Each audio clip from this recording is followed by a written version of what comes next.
All right, settle in, everyone. We're diving into a really significant aviation event today, pulling from the articles and notes you've shared. Yes, we're looking at the Kegworth Air Disaster. British Midland Airways Flight 092. Happened back on January 8th, 1989, near East Midlands Airport in England. And our aim really is to unpack that chain of events, look at the decisions made, under incredible pressure. And maybe reveal some surprising factors behind it all. What can we actually learn from something this complex? Because it's a story with, well, tragic outcomes. 47 people lost their lives. But also, significantly, 79 survivors, so it's not a straightforward story at all. Definitely not. Okay, so let's set the scene a bit. Flight 092, London Heathrow, heading to Belfast International. Standard route and the aircraft. A Boeing 737-400, GOBME. And that's important, right? The aircraft type. The sources really emphasize this. Yeah, the 737-400 was very new then. I mean, really new. This particular plane, GOBME, it only had about 521 flight hours logged. Practically brand new. Powered by two CFM56 turbofans. And the crew. Experienced overall, the captain had thousands of hours. Over 13,000, yeah. The first officer around 300, so experienced pilots. And this is a huge, but the notes point out their time on this specific new 737-400 model. Very limited. Critically limited. The captain only 23 hours. The first officer, just 53. That gap, between total flying time and time on this particular jet, that becomes really important later. It really does. So picture this. The flight's climbing, passing through about 28,000 feet, heading to cruising altitude. And that's when things start to go wrong. That's when it begins. A fan blade breaks off. Detaches from the fan in the left engine, the port engine. This snaps off. Apparently so. That's the initial event. And what was that like inside the plane? For the passengers, the crew? Immediate severe vibration. Yeah. A loud pounding noise. And then smoke starts coming into the cabin through the air vents. Smoke. And a smell of burning, too, the notes say. Yes. And crucially, passengers near the back, they actually reported seeing smoke, even sparks, coming from the left engine. Okay, so pretty dramatic symptoms. Chaos, presumably. What did the pilots do first? The captain took manual control, clicked off the autopilot. Then the vital question came up. Which engine? Which one is causing all this? Exactly. And this is the moment of the tragic misdiagnosis. The captain asks, and the first officer replies, a bit hesitantly. The transcript suggests it's the lead, it's the right one. The right one, but the blade broke on the left. Passengers saw smoke from the left. Why the right? This is where that experience gap on the new model comes in. On older 737s, they were used to flying. The cabin air conditioning, the system that brought that smoke smell into the cockpit, Yeah. it was fed primarily from the right engine, number 2 engine. Ah, okay. So they smelled smoke and thought, okay, old 737 logic must be the right engine. That seems to be the core of it. They didn't realize, or perhaps weren't fully trained on the fact, that the new 737-400 had a different system. The captain also mentioned later that the way the smoke seemed to move forward in the cabin reinforced his belief it was the right. So past experience combined with the stress, the smoke, it all pointed them incorrectly to the wrong engine. And they couldn't just, look out the window and see the engines, not from the cockpit. What about the cabin crew? Didn't they see the left engine problem? They apparently did.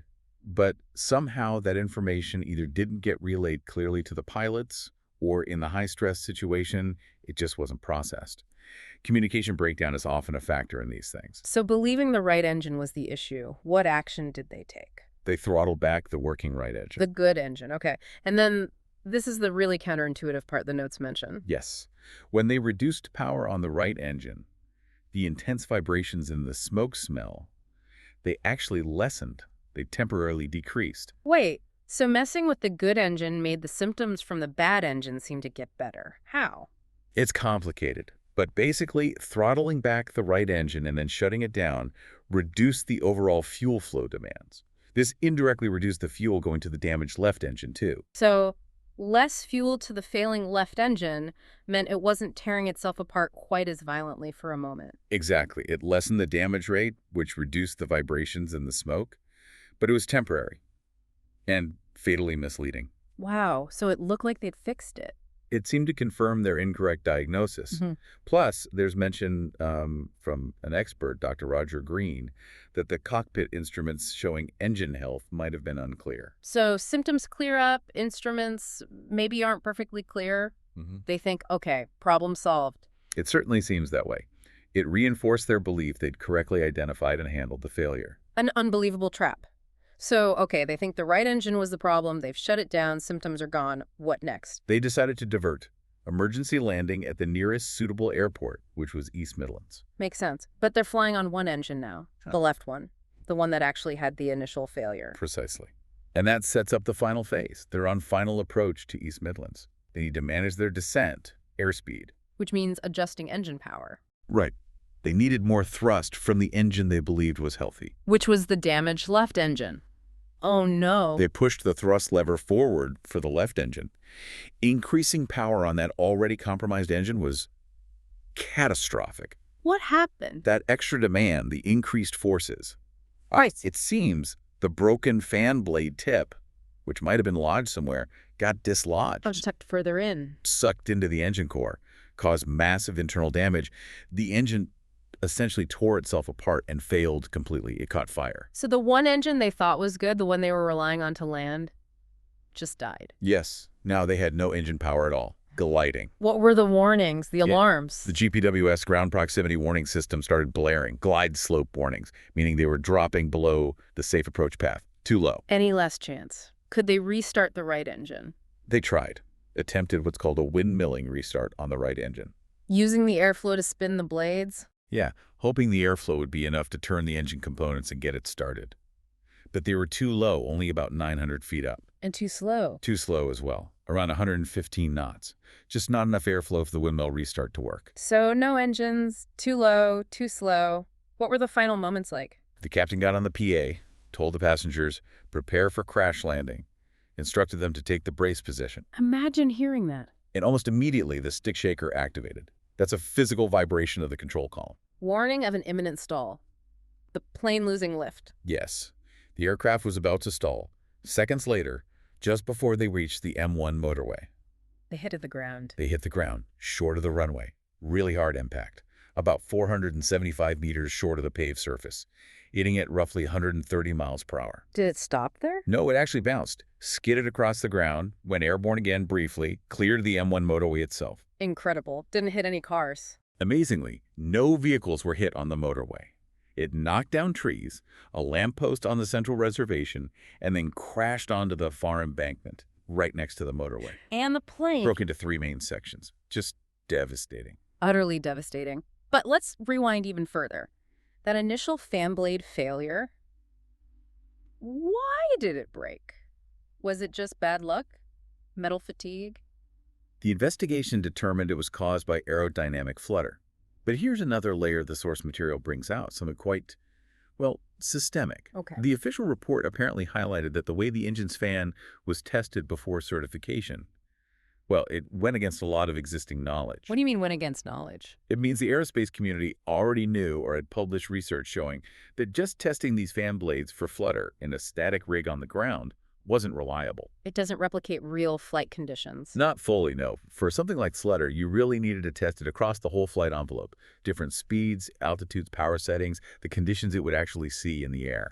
And they didn't do that properly during the certification tests for this engine. The findings suggest that the pre-certification testing program and the body that issued the airworthiness certificate didn't ensure this comprehensive testing was done adequately for flutter.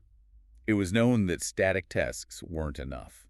So the very first link in this tragic chain, it wasn't just a random failure, but potentially a weakness allowed by the certification process itself, a process that maybe didn't follow all the known best practices at the time. That seems to be the implication from the investigation. A flaw in the system, years before the accident, contributed to that initial blade failure being possible. That adds a whole other dimension. It's not just about the moments in the cockpit. Yeah, absolutely not. So, recapping the human cost, 47 people died, 74 were seriously injured.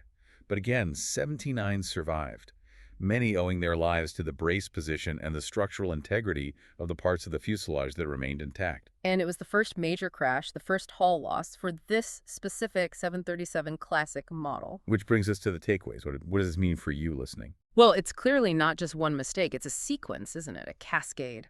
Definitely. Starts with the potential certification issue, leads to a part failure. Then pilot actions, heavily influenced by their training on older models, assumptions about the new tech. Compounded by maybe misleading signals, both physical symptoms and perhaps the instruments themselves. And communication issues, maybe between the cockpit and cabin, it's layer upon layer. It really underscores how critical it is to fully grasp the differences in new technology, even things that seem small like ventilation systems. And that confirmation bias. Ah, Wow, how easily seeing the symptoms briefly clear up cemented the wrong decision in their minds. incredibly powerful factor in high-stress situations. Yeah. And it highlights the need for crystal-clear instrumentation and rock-solid communication protocols. So we've followed this from potentially a flaw in testing way back, through the in-flight failure, the misdiagnosis driven by experience on older systems, the tragic confirmation when symptoms subsided, the final engine failure on approach, and the crash itself. A complex and sobering chain of events. So, the final thought for you to ponder. How does understanding this intricate sequence, from design choices and testing protocols years earlier, to pilot training to split-second decisions, change how you think about technology? About how we adopt new systems, how critical thorough training on the differences, or just how hidden factors decided long ago can ripple forward with devastating consequences. What layers of safety or perhaps potential failure exist in the complex systems you rely on every day? Something to really think about.